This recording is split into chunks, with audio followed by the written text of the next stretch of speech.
Some of those family members of the victims were the only ones who missed today's memorial service. Yes, Robert, that is likely very true. The president, members of Congress, the Army's top brass all joined survivors, mourners, and those just paying respects today at that memorial service.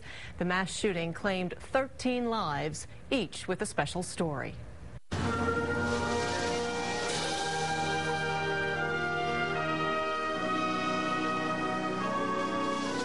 A time to remember at Fort Hood as military and civilian come together to mourn and try to move on.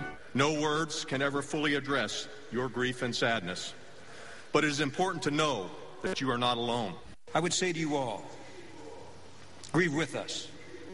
Don't grieve for us. The families of the 13 killed in the shootings were joined by the wounded and thousands more in honoring the fallen, each one represented by a photo and the traditional battlefield cross, a helmet, rifle, bayonet, and boots.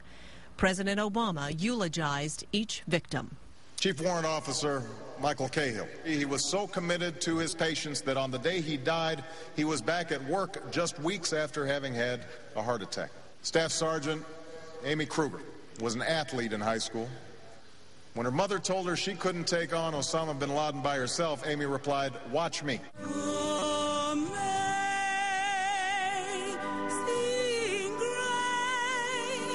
Families filed past the photos to pay their respects and thank the fathers, mothers, sons, and daughters for their service.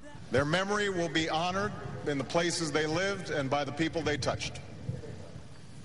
Their life's work is our security and the freedom that we all too often take for granted. At the end of the memorial, a somber reminder, a traditional military roll call with the names of the dead read aloud to no answer. Staff Sergeant DeCrow.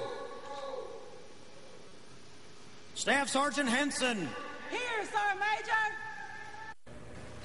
The crowd came to a complete silence during that roll call. And then President Obama paid respects to each of the victims and placed the Commander-in-Chief coin at the memorial of each fallen soldier.